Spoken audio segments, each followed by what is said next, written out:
Ah, então tá bom. Aqui no começo é sempre meio na dúvida, né? A gente não sabe se está gravando, se não está. O meu aponta aqui, Márcio está gravando a chamada. Então manda a Agora, para mim apareceu agora aqui, então tá tudo certo. Tudo bem então? Tudo beleza? paz, Roberto. E aí? Tudo bem, César. Eu vou continuar chamando de César, já que você insiste em me chamar de Roberto, né? Tudo bem. Se, Vamos, né? enquanto não ofender, eu vou persistir. Se um dia eu perceber que é ofensivo, evidentemente eu mudarei. E a minha mãe não achou ofensivo, né? Quando ela colocou esse nome, mas tudo bem. Bom, então vamos lá. Então, a proposta de hoje, né, é um assunto aí também polêmico, né? Para variar. Para variar. Para variar aí, temos, né, algo aí bastante polêmico. Não vamos, né, como sempre, sem querer fechar o assunto, sem querer bater o martelo em nada, né? Só um pensamento livre e exploratório de alguns conceitos, né? E hoje o conceito é, né, aquela pergunta, né? Se vivemos ou não em uma grande Matrix. Meu Deus. Se a gente não está, na verdade, dentro de uma enorme simulação, né? Então, esse é um assunto que vem ganhando força aí, porque em um primeiro momento, né, essa ideia de que, poxa, impossível, a gente não está participando de um videogame, né, cara? Isso é um absurdo e tal. Mas tem gente aí de grosso calibre apostando nessa ideia, né, cara? Como o próprio Elon Musk, né? O Nick Bostrom, acho que em 2003 ele escreveu um artigo falando a respeito disso, né? Que seria a hipótese da simulação, né? Isso. E assim, eu acho que é interessante a gente dar uma explorada nesse sentido, né? Porque eu acho que existem algumas implicações interessantes, analogias com o próprio filme e em relação também a filosofias antigas aí, filosofias perenes, né? Que também parece apontar uma direção semelhante. Então, a proposta é essa. E antes de começar, queria pedir, né, para aqueles que estão iniciando aqui a conversa, por favor, se inscrevam no canal, né, que isso é importante para fazer o canal crescer. Eu não gosto muito de ficar pedindo isso, né? Parece que estou pedindo esmola, mas é uma necessidade dos algoritmos de entenderem, né, que as pessoas estão se engajando cada vez mais, estão interessadas nos assuntos que o canal desenvolve. Então, por favor, né, se inscrevam e curtem aí o vídeo. Mas vamos lá, então. O que você acha então dessa ideia? Cara, estamos dentro de um enorme videogame, cara. O que você acha a respeito disso? Ideia maluca ou não? Bom, é maluca, né? Para começar, então, eu vou precisar da sua ajuda, porque esse é um daqueles temas que fica mais um bloco para você. Eu levanto mais a bola, você corta. Por quê? Para começar, eu não gosto muito de videogame. Então já começa por aí. Mas essa ideia é antiga. Você falou do Nick Bostrom, eu já tinha lido en passant, o trabalho, mas não tinha me interessado muito, porque estava em inglês, era muito complexo. Para fazer um resumo de um dos próximos documentários do Caio Avalone, que é sobre realidade, cruzei sobre esse tema e eu vi um pouquinho mais profundamente. Inclusive, se não me engano, o artigo dele era uma pergunta. Nós estamos vivendo numa simulação? Se não me engano, era isso, assim, que tinha três hipóteses muito legal, né, que era muito bacana. E aí veio, e a ideia se popularizou com o filme, né? Com o filme, ou melhor, com a trilogia. Né? O que chama atenção, várias coisas chamam atenção. Para começar, pouca gente se deu conta, eu fui atrás quando você falou para a gente conversar sobre isso. A palavra Matrix com X não existe em português, para começar a brincadeira. Né? E a palavra matriz com Z em português, que seria o relativo, não chega muito perto dali, quer dizer, passa meio longe. Pelo teorema de Lacochambre, talvez a gente pudesse fazer cruzar, mas não vai muito além. Não Mas tem. vamos, mas vamos manter a ideia. Cara, um dos seus grandes ídolos, que é o Elon Musk, fechando isso, físicos mandando bala nessa ideia, inclusive como física experimental está em aberto. E o próprio outro cara que a gente gosta muito, o Neil deGrasse Tyson, que eu vi um vídeo dele dizendo o seguinte: eu não tenho nenhum argumento para desconsiderar essa hipótese. Não vou dizer que é, mas não tenho nenhum. Você chegou a ver esse? É muito interessante. Eu vi que existe um debate dele com outro cara que é a favor da hipótese da simulação, e nesse, pelo menos, ele se mostrou bem arredio, assim, em aceitar. Então, só se depois esse é mais antigo, ele acabou aceitando um pouco melhor essa ideia, né? Eu vi um que eu não sei dizer quando é, que ele fala, putz, eu não tenho nenhum argumento contra, mas também não tenho nenhum argumento a favor, que é muito complicado. A Outro. gente vai, Ai, é, desculpa, mas continua. a gente vai entrar nessa seara que é locubrativa e vamos nessa, vamos nos divertir. Um outro- Puxa, pode ser? Pode. É. Mas um outro cara assim de renome, você não é um cara muito conhecido dentro da física, mas é um cara que a gente se deparou com ele relativamente recente, assim, cara, que é o Thomas Campbell, né, cara? Que também advoga essa ideia, esse conceito de uma realidade simulada, né? Que inclusive, um pouquinho diferente da ideia de realidade virtual, porque dentro do conceito de realidade virtual, o agente ali, a pessoa que está participando, está jogando, ela tem plena consciência de que ela está participando de uma realidade que é simulada. E a diferença da ideia da teoria da simulação é que, na verdade, a coisa é indistinguível. E quem está participando daquela realidade não tem consciência de que está participando de algo que não é real, né? Então, essa é a grande diferença aí. Inclusive, esse é um argumento que o Elon Musk usa, de que há 40 anos atrás, por exemplo, a gente tinha, né, o primeiro, aqui no Brasil, era chamado de telejogo. Não sei se você lembra desse primeiro videogame aí. Lembro que eu sou dessa época, velho. Cara, pixels gigantes, né? Eram duas varetinhas e uma bolinha, não, um quadrado no meio, né, cara? Que é o tamanho de um pixel. E dois botões bem rudimentares assim. E o jogo era não deixar a bolinha passar, né? Máximo, e era o máximo. E era o máximo, cara. Então, assim, era muito rudimentar. Um videogame, assim, muito pré-histórico, né, cara? Mas aí o Elon Musk, ele argumenta que em 40, pouco mais de 40 anos aí, hoje nós temos videogames com um nível gráfico absurdo, né? Que realmente está ficando uma coisa muito avançada e ele alega que daqui a poucos anos a gente vai ter videogames com uma perfeição gráfica assim absurda, um poder computacional muito grande e não vai demorar muito para que a gente comece a confundir uma coisa com a outra, ou seja, começar a ficar indistinguível o que é real do que é virtual, né? Então, dentro desse espírito, dessa alegação que ele possui, ele argumenta que pode ser que a gente já esteja dentro de algo assim, né? Porque se a gente não se destruir, né, se sobrevivermos a nós mesmos aí e a civilização continuar, ele argumenta que civilizações por aí fora podem ter, certamente, se estão muito, muito à nossa frente, elas têm um poder computacional assim absurdo, né? Incomparável com o nosso. Então, se a gente já faz simulações, né, através de computador, simulações de tempo, de clima, né, simulações. A gente tem aí o Flight Simulator, aí, que é um simulador da Microsoft que é super conhecido também, por exemplo, né, que tenta simular uma situação real dentro de um avião e coisas desse tipo, para a gente já é útil, né? Você tem aí recentemente também, acho que agora, né, se não me engano, era obrigatório para você tirar carta, fazer uns simulados, né, em algo parecido que simulava um carro, agora não sei se ainda continua isso daí. Mas, de qualquer maneira, a gente consegue enxergar utilidade nessas simulações, né? Poxa, é interessante. Não é interessante para um piloto, por exemplo, trabalhar com isso, né? Ou seja, fazer esse treinamento dentro de jogos que simulam situações reais antes de pegar um avião de verdade? Poxa, super útil, né? Então, por que não uma civilização no futuro criar todo um universo simulado, inclusive com a alegação de que com finalidades históricas, porque assim você veria a história ocorrendo em real time, né, cara, em tempo real, e seria capaz de entender melhor como é que a história funciona através de uma simulação rodando, né, cara, e não simplesmente lendo textos antigos, etc, né, cara. Também isso é muito interessante. Você estava falando, uma das coisas que me fez lembrar da possibilidade da gente sobreviver a nós mesmos, que é um tema que eu gosto muito. Se não me engano, do Nick Bostrom, das três hipóteses que ele coloca, a primeira era essa daí, de que é muito difícil a civilização humana conseguir sobreviver a si mesmo por uma série de coisas, do que ele chama da singularidade tecnológica lá em cima, lá na frente. A segunda seria, se conseguíssemos passar, se conseguíssemos transcender isso, talvez não tivéssemos interesse em fazer simulações. E a terceira, acho que ele afirma, nós estamos vivendo mesmo na simulação. Exato. Cara, sem falar em simulação, você consegue mexer mais uma vez aí no seu monitor aí para dar uma baixadinha? Aí, dá uma enquadrada. Aí ficou perfeito, cara, beleza. Você falou no Thomas Campbell, eu me lembrei também, se não me engano, ele diz que nós, as pessoas, somos unidades individuais de consciência, avatares. Ele até usa o termo avatar original, né?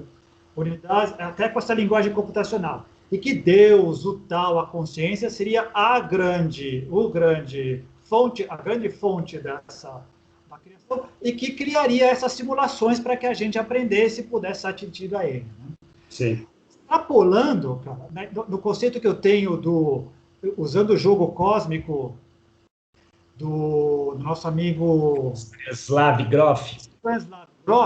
Puxa, se o tal Deus, a consciência cósmica, cria a gente, é a grande consciência, cria cenários para nós podermos atuar através da encarnação e nós voltamos para lá. Não deixa de ser uma maneira de enxergar a coisa com o paralelo do game, da simulação e outras coisas e tal. Eu acho que a grande sacada do filme Matrix, ou da diferença que o pessoal diz, é que existiria uma coisa física, concreta, armando todo um cenário para que a gente pudesse estar atuando ali. Que aí é que fica difícil desse tipo de comprovação. Né? Mas qual a diferença entre o tal, o profundo, a consciência cósmica, fazer o que a gente está fazendo, como a gente acredita que é esse desenvolvimento da alma? Né? Existe uma questão muito interessante, cara, que também pesquisando sobre essas alegações, que bate justamente com o que é falado no livro do Semeador de Vida, sobre o conceito do profundo, né? Ali existe ali, pelo menos na conversa, né, com o Godard, ele destrincha essa questão do profundo ser uma força que gera elementos fundamentais, e esses, à medida que eles vão se desdobrando, já existem ali embutidas todas as leis que foram pensadas com antecedência, e isso, se desenrolar, ele ocorre naturalmente, sem interferência direta de Deus nas ações humanas, né? Como as principais religiões aí sempre nos dizem que, né, a gente estaria sempre com essa intervenção divina nas questões humanas, e o profundo ali, aquele conceito de Deus ali revelado no livro menciona isso. Isso, cara, se você parar para pensar, tem analogia com justamente fazer uma simulação, porque o que você faz? Quando você cria uma simulação em computador, você cria ali as condições, as leis que regem aquele jogo, que regem aquele ambiente virtual, né? Ou seja, tem aí uma série você estabelece uma série de conceitos iniciais, leis iniciais para que a coisa rode, e a partir do momento que você coloca para rodar, você dá o play, o sistema em si, ele vai rodando aquilo sem interferência do observador mais ali, né? Assim, porque justamente é isso que caracteriza a simulação. Você não pode ficar interferindo, porque senão vai deixar de ser simulação, né? Então, é interessante essas analogias, que embora sejam simplesmente analogias, não dá para falar que são a mesma coisa, mas, de uma certa maneira, uma coisa bate com a outra, né, cara? Não, bem colocado. Inclusive, você colocou uma coisa interessante que me fez remeter uma coisa. Talvez o rechaço ou a não aceitação, não precisa ser aceitação, mas a dificuldade de deglutir essa ideia talvez esteja muito vinculada ao paradigma de simulação e jogo, está vinculado a um computador, a um equipamento em que seja bidimensional, e que eu estou vendo uma tela de bidimensional, quando, se a gente extrapolar, pega o próprio termo do livro, semeadores de vida. Se a ideia é semear, criar as condições para que aquilo se desenvolva, não está deixando de fazer esse tipo de coisa. Né? O que a gente pode aprofundar depois é que regras que tem, que tipo de interferências que tem, o que é permitido, etc. O que está embutido, o que vem desenvolvendo com o desenrolar da coisa. Mas não invalida. Como analogia, é tão válida quanto a alma se decompondo em várias almas individuais, depois voltando, ou que os extraterrestres fazem, outras coisas. Está valendo. Tá valendo. Existe uma diferença básica aí que acho que é importante a gente fazer, cara, essa diferenciação mesmo, que é o ponto de vista do Nick Bostrom e do Elon Musk é puramente computacional, né? E simplesmente um ponto de vista físico de estarmos realmente em uma simulação computadorizada, beleza. O Thomas Campbell, ele se diferencia um pouco dos dois, porque ele coloca toda a dimensão metafísica em jogo também, né? Ele acrescenta essa camada que os dois não consideram, os dois primeiros não consideram, né? E aí fica realmente interessante e dá para cruzar com a ideia do filme, realmente, né? De que existe uma alma ali, que seria o jogador, né? Entre aspas, que ela vai ser incorporada em um avatar, né? Esse personagem dentro do jogo, onde as condições do jogo ali estabelecidas serão importantes para o crescimento desse avatar ou para o aprendizado desse avatar ao longo da existência dentro desse game, né, digamos assim, né, cara? Então é importante fazer essa diferenciação, porque eu acho que o Thomas Campbell ele é muito mais audacioso nesse quesito aí, né? Quando ele incorpora o mundo, todo o universo metafísico, ele acaba justificando, dando razões para que essa simulação exista e não seja simplesmente uma coisa tão mecanizada e tão fria como os dois primeiros que eu mencionei, Elon Musk e o Nick Bostrom, argumentam, né? Não, perfeito. Inclusive, enquanto uns acreditam, intuem, acham que existe, que nós somos simulação em um tipo de computador que vai além do nosso entendimento de computador hoje, a petulância do Campbell vem nessa introdução e nessa aceitação da metafísica, em que ele se atreve a dizer que ele tem uma teoria que explica tudo, né? Ele vai além, ele tem essa petulância e está esperando que as pessoas venham e furem a teoria. De novo, como analogia, é impecável, a gente não tem que discutir. O que eu acho interessante, me ocorreu agora enquanto você falava, é olhar o contrário, o olhar retrospectivo. Nós, como é que a gente interpreta a realidade, né? Tudo está indicando, por incrível que pareça, que o mundo que você vê não é o mesmo mundo que eu vejo, apesar de a gente achar que é o mesmo. O mundo não é essa continuidade, né? Parece que a realidade ela é como se fossem os fotogramas de um filme correndo rapidamente, a gente está filmando. Na verdade, tudo vem desse gigantesco tofu que a gente tem aqui na cabeça, de 1,4 kg mais ou menos, 330 centímetros cúbicos, que basicamente filtra tudo e constrói tudo. Constrói tudo também. A realidade ela é construída. Isso é outra coisa que a gente teria que também estar conversando. Tudo vem do cérebro, passa pelo cérebro e sai do cérebro, né? É verdade. E cada pessoa com seu cérebro é um universo em particular. Esse aqui é fascinante também. Também, cara, é impressionante, né? Mas é interessante também essa analogia nas filosofias perenes, né, cara? O hinduísmo, principalmente o hinduísmo e o budismo, né? Onde existe realmente essa ligação. Dentro do hinduísmo, por exemplo, existe o conceito de Maya, né? Que tudo que nós vemos aqui é uma ilusão, cara. E se trata de uma filosofia milenar, né, cara? Que vem argumentando sobre isso ao longo dos séculos, né? Então, qual que é a diferença de você falar que tudo que nós vemos aqui é uma ilusão, é um mundo de Maia ocorrendo e uma simulação, né? Ou seja, uma realidade simulada, né? Mas você está dizendo a mesma coisa, mas se utilizando de um conceito mais moderno, que é o conceito computacional. Mas, na verdade, é igual, né? E olha que interessante, se foi descoberto e foi nomeado, isto é, descobriu-se que existe essa ilusão, deu-se um nome para isso. E deu-se a ideia de que você teria que descobrir o que está além da ilusão, né? Que a vida real seria uma coisa que está além da ilusão, né? Isso é fascinante, né? Pô, você estava falando em Maia, deixa eu ver se eu me lembro agora. Lá vem eu com as minhas tentativas de buscar na memória e correndo um risco terrível de fazer erros crassos. Vamos ver. Se não me engano, um hinduísta chamado Shankara. Shankara, vou chutar, entre 1200 e 1300. Hindu. Ele teria resumido, isso ali no Ken Wilber, também devo torcer, eu corrijo semana que vem, que ele teria resumido os Vedas em 3 frases. Que a ideia é, o mundo é uma ilusão. Só Brahma é real. Brahma é o mundo. Cara, que diabo é isso? Isso ali no livro do Ken Wilber, né? Então, o mundo é uma ilusão. Só Brahma é real, Brahma é o mundo. E olha a explicação do cara, vamos ver se eu consigo bem lembrar. O mundo é ilusão, essa ideia de Maya, isto é, essa ideia que nós temos de que as coisas são dissociadas, ela é falsa. Como é que a gente pode descobrir? Fazendo aquele exercício de se transformar num observador externo. Eu saio daqui e olha, eu tenho meus pensamentos, mas eu não sou os meus pensamentos. Eu tenho dores, mas eu não sou dor. Eu tenho um corpo, mas eu não sou o corpo. Olha, eu vejo a nuvem, mas eu não sou a nuvem. Eu sinto o vento, mas eu não sou o vento. E eu começo a expandir. Então, eu percebo que o mundo é uma ilusão. Está tudo conectado. Se eu me coloco na posição de observador, está tudo conectado. Saio do corpo, saio do país, saio da Terra, começo a ver o cosmos. Tenho essa diferença entre a testemunha e o testemunhado. Eu estou vendo o mundo é ilusão.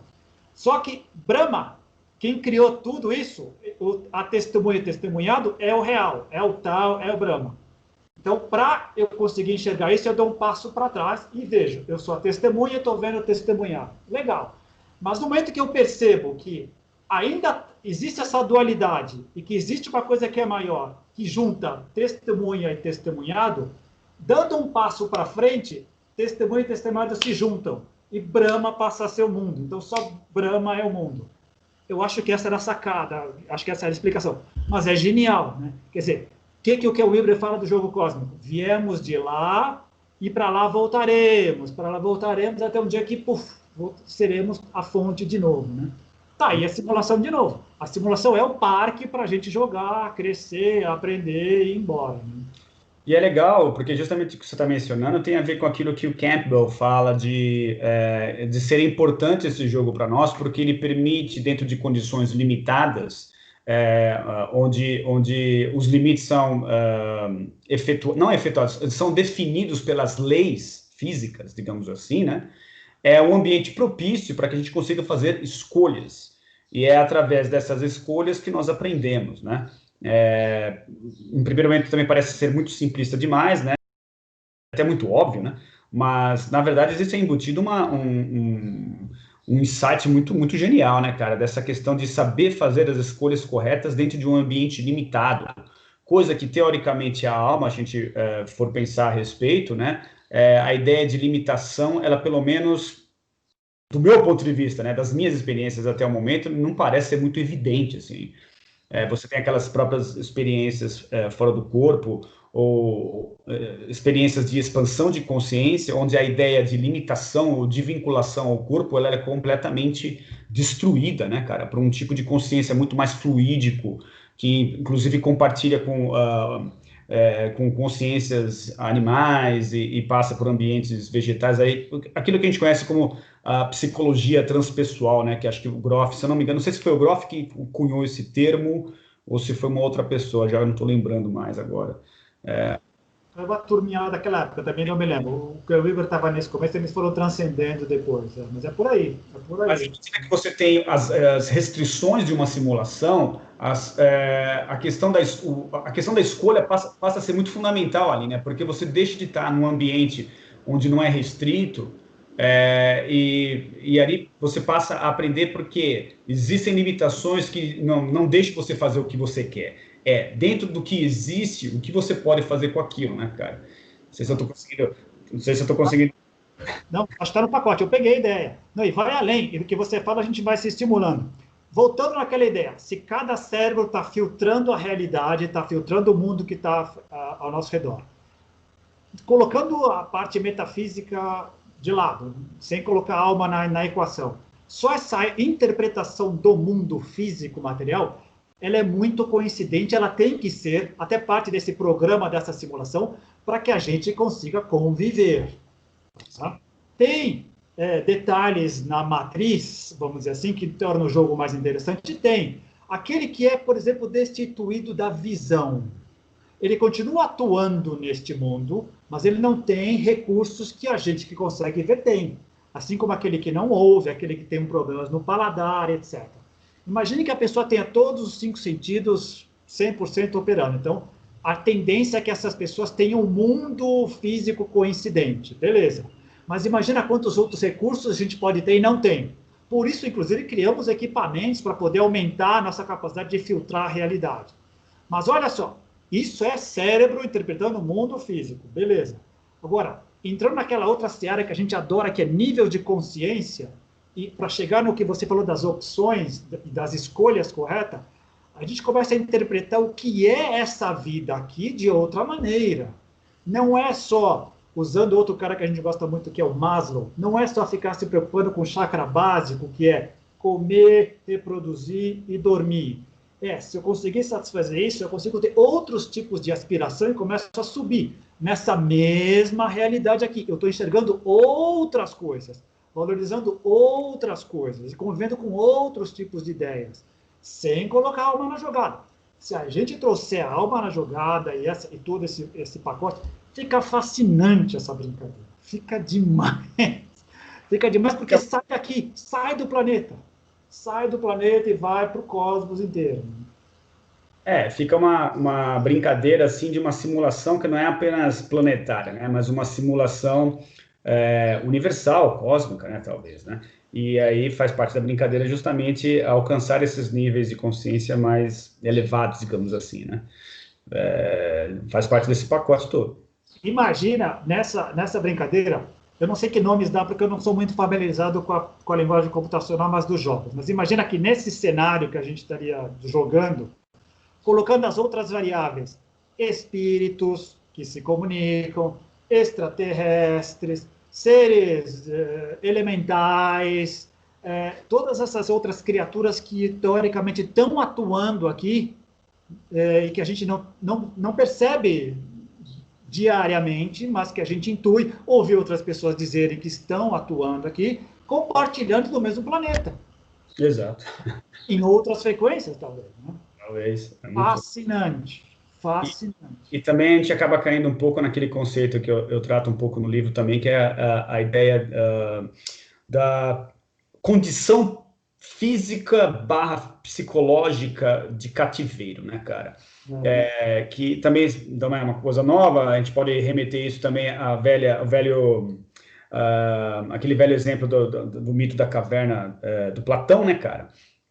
Mas, de qualquer maneira, eu aí agora posso falar em termos de experiência mesmo, né? E não porque eu li isso em algum livro, dessa sensação muito clara de que, por alguns instantes, pelo menos, você consegue acessar uma realidade que é muito maior do que a gente vive aqui, né?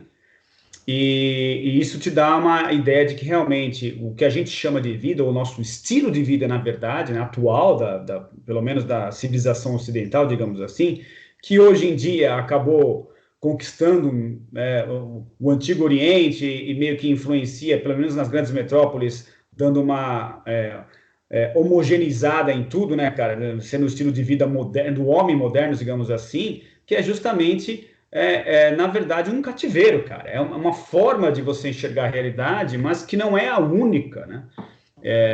E isso é muito legal, porque parte do ponto de vista da experimentação, né? E não simplesmente como os próprios budistas, né, os hinduístas, ao fazerem suas práticas, também, ao terem acesso a outras realidades, eles acabam voltando para cá e aí tentam descrevê-la, né? De alguma forma. Fascinante. E a natureza professoras e nos dá muitas dicas, né? Então, se a natureza está nos mostrando que a diversidade é legal, tem uma razão para as coisas serem diferentes, para ter diversidade em tudo, inclusive tem uma boa razão para nós, pessoas, sermos diversas. Não só fenotipicamente, mas genotipicamente, até no entendimento dessa realidade. Cada um de nós cria o nosso cativeiro e se permite ser prisioneiro nele, não, de acordo com o nosso crescimento, conveniência, barra medo, barra traumas, barra todo um pacote que a gente pode conversar aí. Puxa,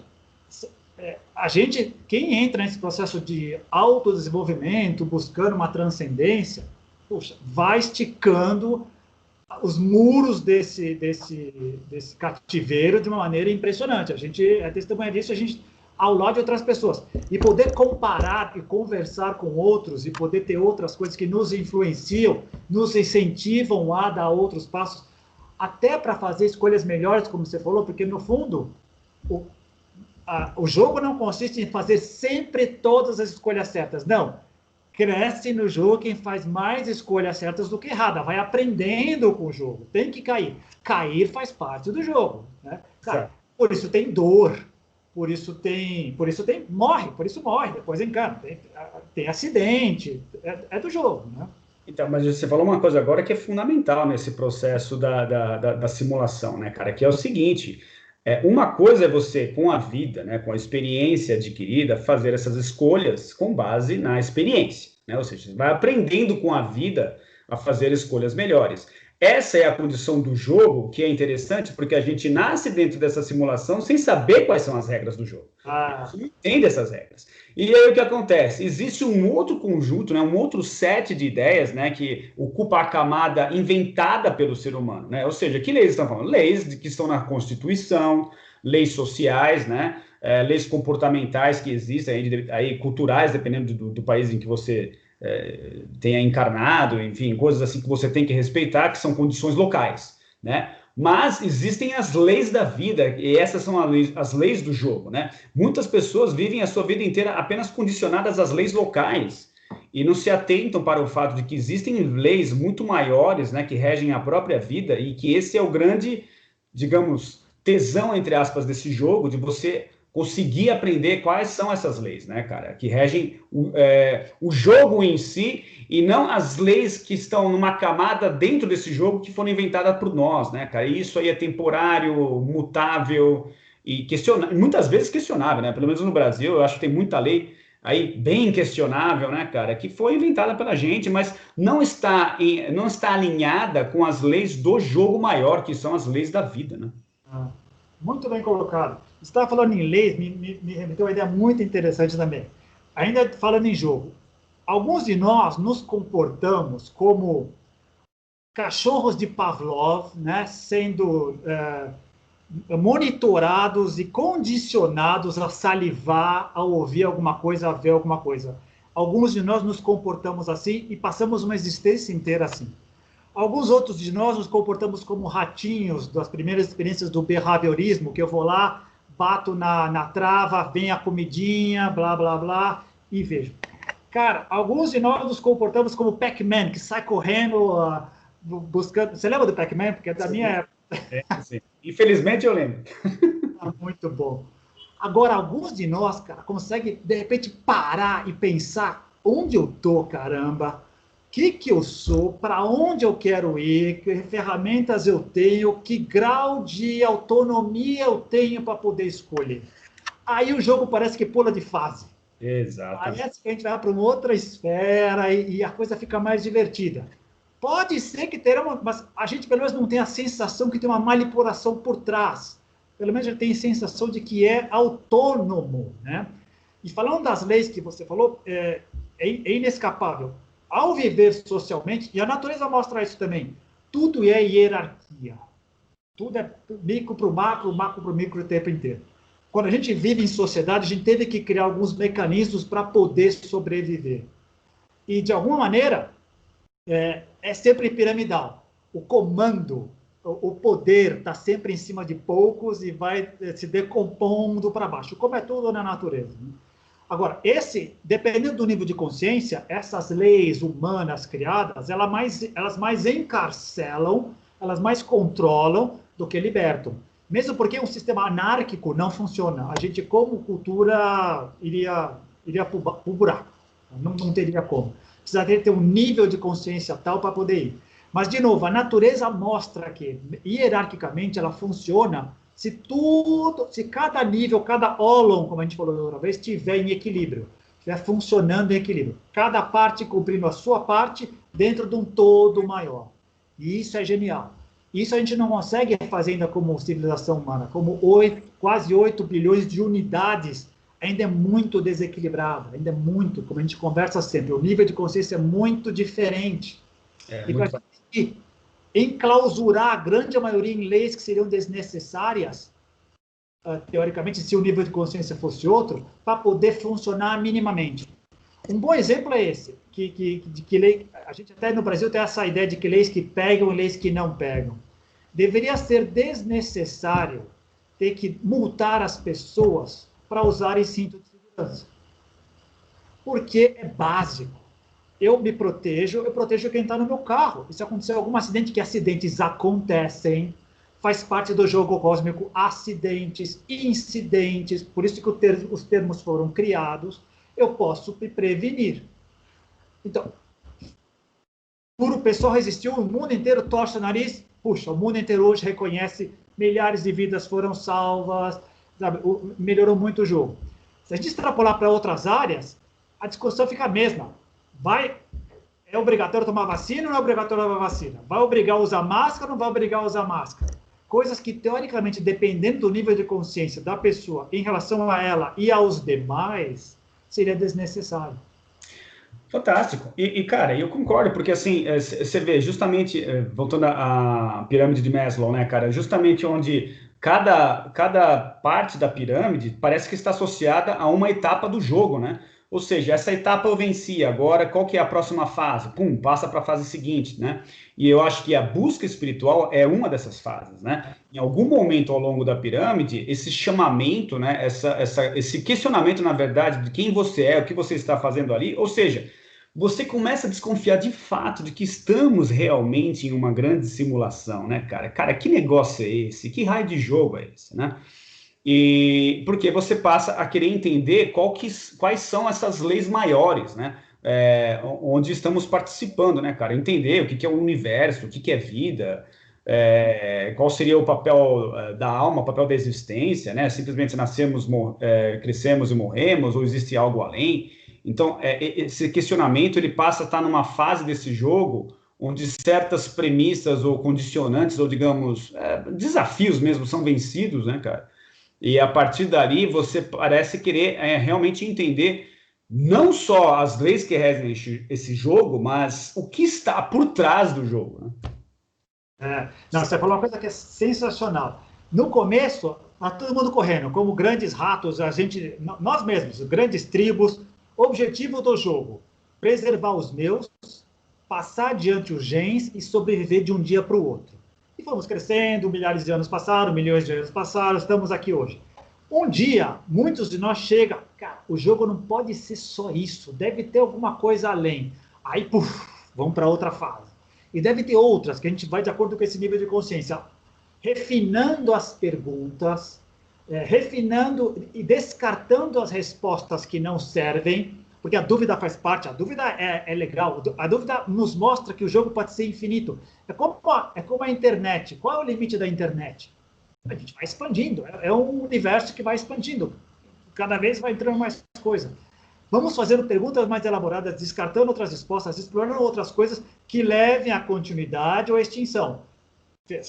Fazendo escolhas ruins, perigosas, podemos nos levar à extinção planetária ou individual. Mas a ideia é fazer escolhas menores, com nível de consciência melhor, para poder continuar no jogo, para poder com qualidade melhor, que é o termo que o Campbell adora usar, com a qualidade melhor. O jogo não é só enriquecer, ter um monte de filho, tomar todas do fim de semana, não é só isso. Isso é rasteiro demais. Quem sabe, quem passa disso, puxa, é mais do que isso. E aí a coisa fica fascinante.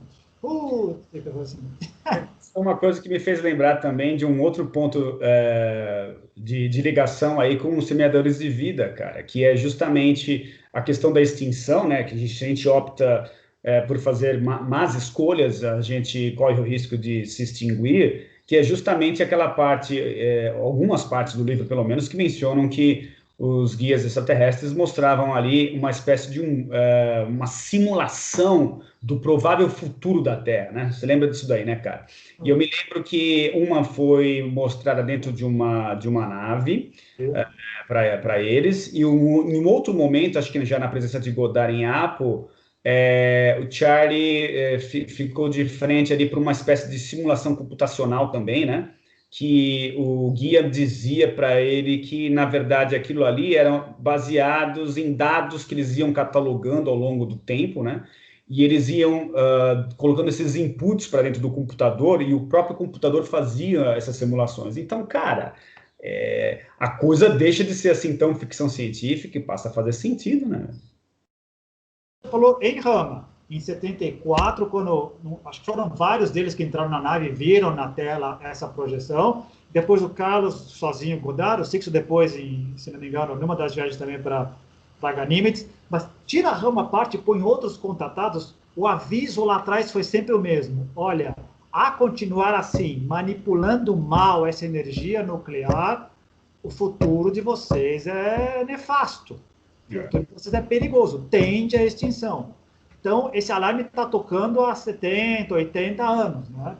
E a gente continua com agravantes, a gente continua correndo o risco de destruir o planeta na parte do meio ambiente. Não sabe? O risco antes era ter arsenal nuclear para destruir a Terra várias vezes. Continua, está estocadinho, mas continua, está lá. A gente não sabe nem o que fazer com parte do lixo disso, né?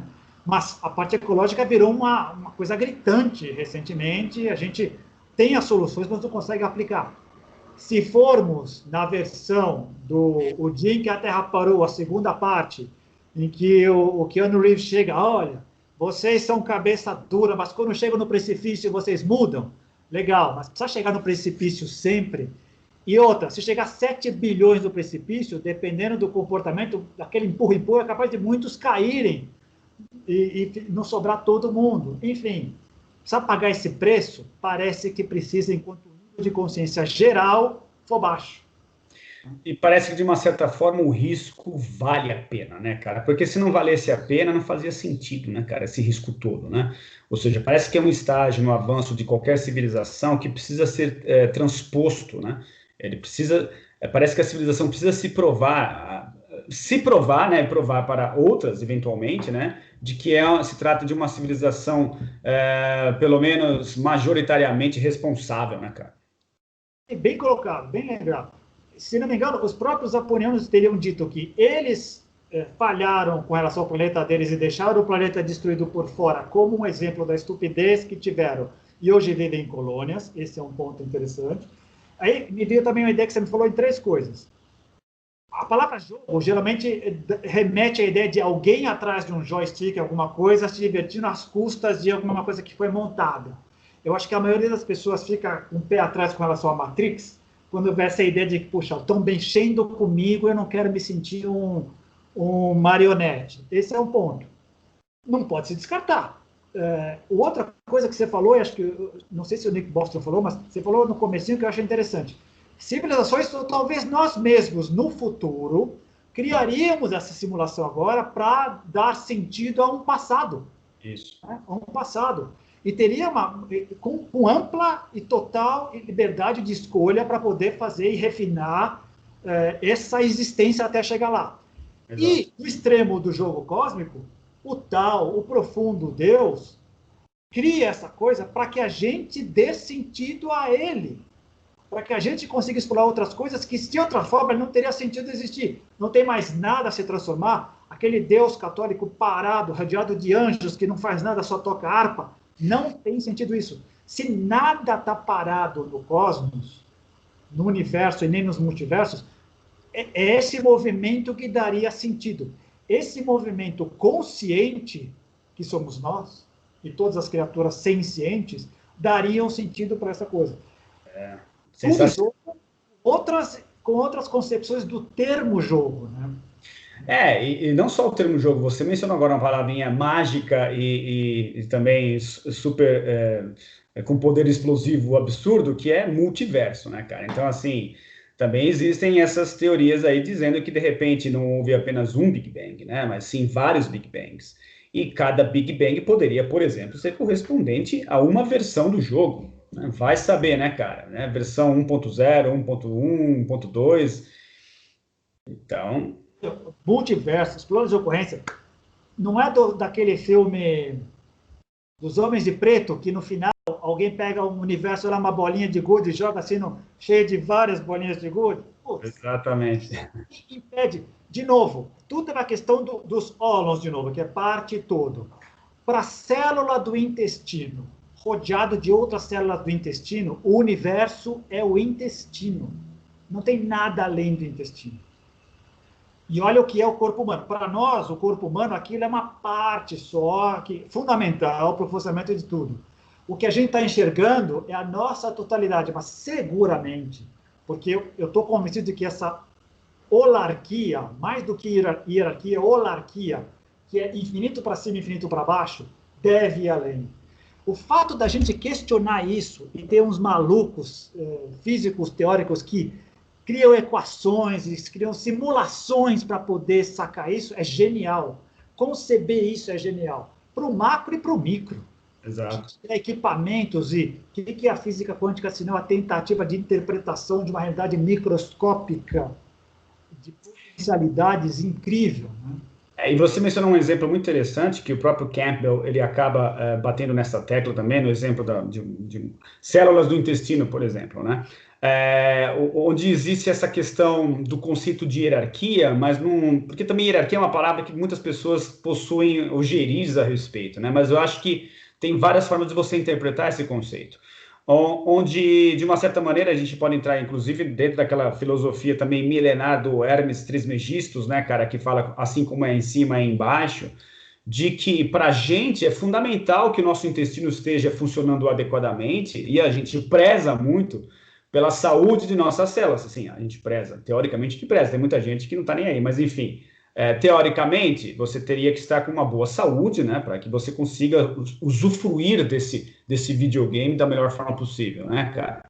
Então, embora a célula não tenha consciência de que ela está inserida dentro de uma realidade que é muito maior e para ela a realidade se restringe apenas ao intestino, para nós é fundamental que a gente zele por esse bem-estar que inclui aquela célula que não tem consciência de nós. Mas para a gente, de um ponto de vista mais amplo e além nessa hierarquia, é fundamental que todos estejam bem. E aí faz sentido, cara, você, por exemplo, pensar na relação dos guias extraterrestres com os quais a gente eventualmente aí tem contato, de que esse zelo exista por parte deles em relação a nós, dentro mais ou menos de uma metáfora que se encaixe nisso aí também, ou seja, para que eles estejam bem, também faria sentido a gente estar bem, e por isso esse zelo, por isso esse ímpeto de vir até aqui nos ajudar também, né, cara? Bem colocado. Se a gente chega num nível de consciência em que a conclusão é: eu preciso cuidar bem do meu corpo para viver bem, para poder aproveitar bem essa vida, porque eu entendo o que ela significa, etc. Então, de cima para baixo, consciencialmente, olhando para cima, todas as criaturas que nos enxergam como uma parte desse todo maior, que a gente não tem muito claro, estão nessa mesma jogada, estão nesse mesmo pacote, com esse mesmo tipo de preocupação e inclusão. A ideia é sempre essa: absorver, incluir e transcender. Isso. Essa transcendência que é genial, essa transcendência de incluir tudo e ir além com o pacote todo, com tudo que implica. Né? Abrindo mão de prazeres pessoais e momentâneos para satisfações duradouras, coletivas e conscienciais, que levem à continuidade do todo. Porque quem sai da... Enquanto a gente fica preso na dualidade, eu e os outros. Quando eu saco que eu sou o outro, então tem que ir todo mundo, senão não vai. Você falou, e é fundamental, parece que a palavra é essa mesmo, é inclusão, né? Que vai muito além dessa questão da inclusão social, que é um conceito popular, não é essa questão, mas a inclusão no sentido de que para que você faça parte de um contexto maior, você precisa provar que você é responsável. Não adianta você simplesmente querer, né? Aí a coisa fica séria. Aí o jogo realmente passa por uma outra etapa e tem a necessidade de haver uma outra fase realmente, né? Quer realidade maior, beleza, você vai participar, mas nada é de graça, né? Ou seja, você vai ter que ser uma pessoa um pouco mais responsável, né? Perceber as implicações das coisas que você passa a considerar a partir desse ponto, né? E incluir isso de uma forma que seja integrada e responsável. Legal. E você falou uma coisa, me veio uma imagem assim, bem olhando como se fosse assim os guias. Olha o nosso desenvolvimento pessoa. O bebê humano, sem apoio e suporte da mãe, principalmente, mas dos pais, nos primeiros meses, não sobrevive. É diferente de uma girafinha que cai, nasceu ali, ela cai, tromba, e depois levanta e sai andando. É impressionante. A maioria da natureza é assim. Nós precisamos de uma gestação longa e de um tempo muito grande de cuidado dos pais. Mas digamos que a gente passe por essa etapa e chega na fase adolescente, eu não dependo de ninguém. Eu posso me virar sozinho, que saio pelo mundo. Beleza, pode.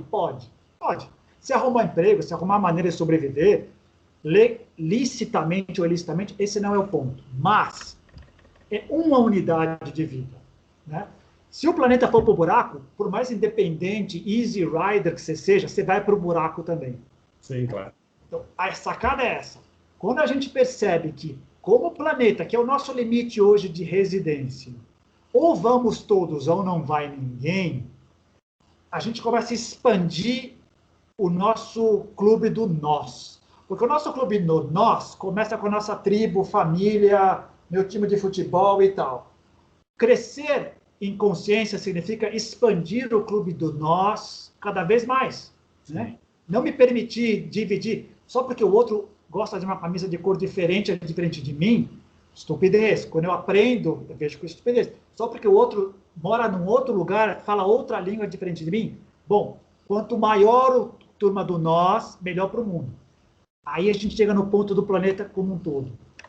Estamos há um tempinho já nesse ponto singular, em que temos que ter de consciência de um grande nós, senão nós não vamos muito longe. Não vamos muito longe. Porque não adianta, não vai ter o final do 2012, aqueles grandes navios para pegar e ficar na hora de um grande dilúvio, sair do planeta. Não é por aí a alternativa. Se isso acontecer, vai ser a nossa assinatura de fracasso como civilização, como humanidade. A questão é como nos convencermos uns aos outros que, apesar de sermos diferentes e ser bom a diversidade, somos um grande nós, e não eu e os outros. Esse é o nosso desafio. E é um problema porque ele passa necessariamente por níveis de consciência, né, cara? E não tem como você mudar isso, porque por mais que existem a questão política, as questões sociais, né, de inclusão social, que você entende que tem que existir de fato, tal, a pessoa que está envolvida diretamente ali com aquele tipo de restrição, né, muitas vezes de nível severo, ela tem que ter consciência de que ela precisa transcender aquilo, né? E de que é possível transcender aquilo, né? Em um certo nível, ok, né? As pessoas podem ajudar de uma forma direta, né? Ou seja, né, tentando incluir essas pessoas em algum programa aí de ajuda, dando comida, dando alimentos, fornecendo, sei lá, roupas, e a coisa vai por aí. Mas existe um nível que é intrínseco ao indivíduo, àquela unidade ali, de ganho de consciência, que não há quem consiga fazer isso a forceps, né? A pessoa tem que ter um clique interno que faça ela sair daquela condição e ela querer mudar de fase, né? E não que outros jogadores falam, você tem que mudar de fase. Não, ela tem que querer mudar de fase e ela fazer por si, né? Uma outra tipo de alegação que dentro desse jogo faz parte, né? Parece que existem como posso dizer assim, subfases dentro de fases maiores dentro desse jogo, né, cara, onde tu participa, mas o ganho de consciência ele vai ajudando você a entender quais são essas subfases, essas fases e essas próprias leis gerais que eu acabei mencionando para você do jogo como um todo, né? Ou seja, como é que o grande programador idealizou esse jogo maior, né, cara? E como é que você passa a entender essas leis aí, o que estava se passando pela cabeça desse programador quando ele criou o jogo, né, cara? Não, sensacional. A ideia dos subjogos aí foi sensacional. Me veio uma imagem muito legal. A gente está jogando e está crescendo com o nível de consciência, está pulando de fases, beleza.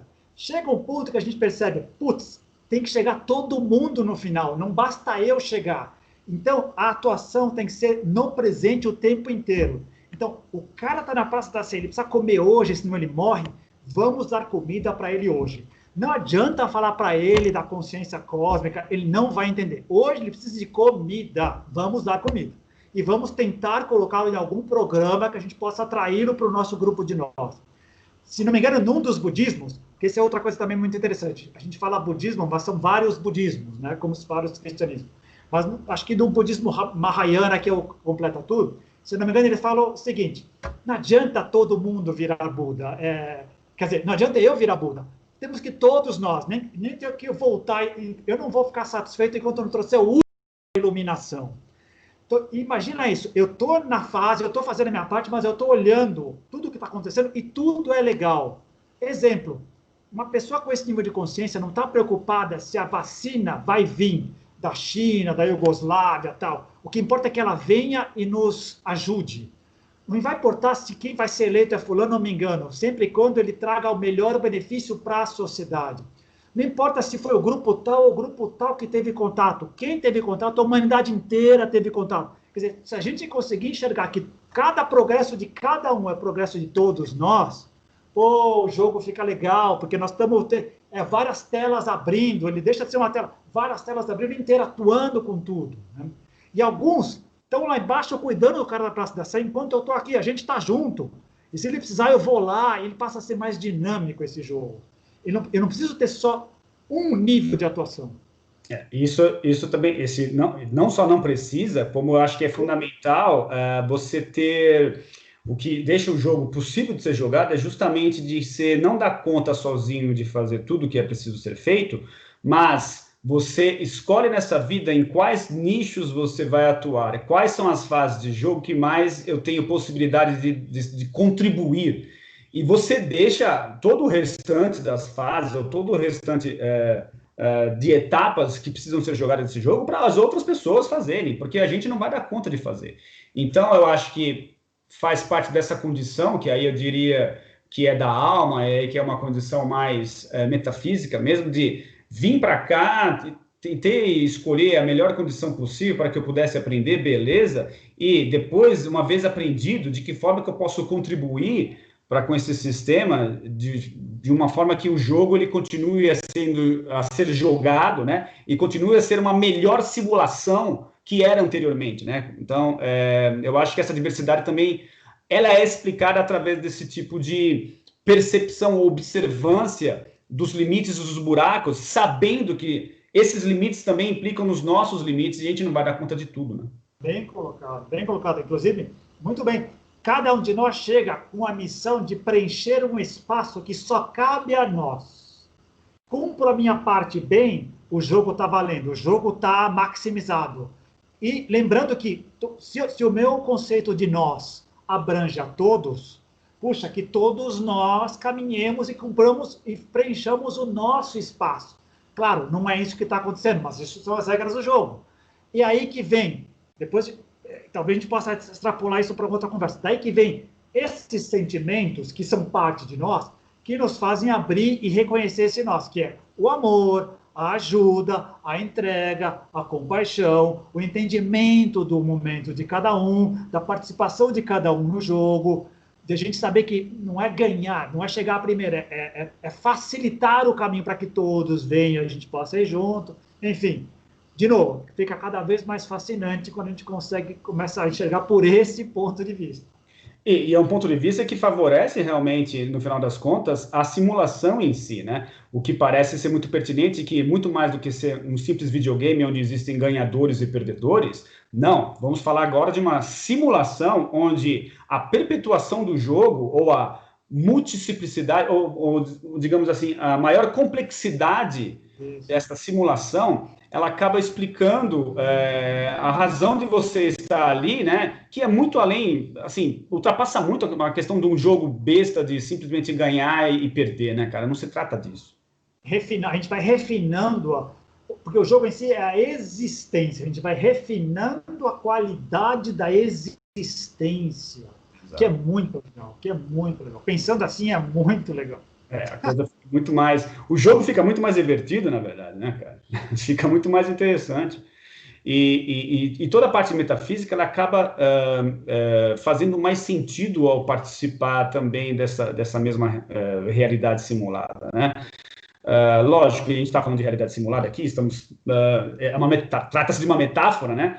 Eu não sei também se eu acredito que é simplesmente de fato uma simulação ou simplesmente uma metáfora para algo muito mais complexo e que no nosso nível de evolução, né, atual, a gente compara com as nossas simulações, mas de repente é uma simulação muito mais... Bom, de repente não, certamente é muito mais complexa do que as simulações que a gente faz, né, cara? Mas isso pode confundir, às vezes, né, as pessoas. Lembrando que tem uma interface entre o que a gente percebe, entre o perceptível e o cognitivo, o que a gente percebe e o que a gente entende.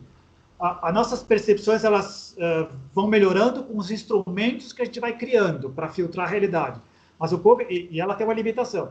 Mas o cognitivo ele não tem limite, ele vai embora e a gente vai poder interpretar cada vez mais, entender a realidade cada vez melhor. Sim. Né? Seja com ferramentas, né, tecnologia que a gente vai criando, ou a própria maturidade, né, ao receber esses dados, né, e esse processo cognitivo que você mencionou, ele vai se aprimorando, né, ou das duas formas ao mesmo tempo, concomitantemente. Experimentando, tentativa e erro, né, não parou. Uma coisa realmente fascinante nesse sentido. Cara... Eu aí... Olha a viagem, nós viajamos legal, foi bacana. Assim, é sempre esses papos sempre são uma viagem, né, cara? Mas é um assunto complexo, né, cara? E se tratam de conceitos relativamente recentes, tudo bem, o pessoal vai falar que é uma reinterpretação do mito da caverna do Platão, mas de qualquer maneira a gente tem agora formas de fazer comparações, né, com o paradigma computacional, né, cara? E a coisa fica mais interessante porque fica mais próxima, né, daquilo que a gente de fato está experimentando, né? Muito legal. Não, fascinante, fascinante.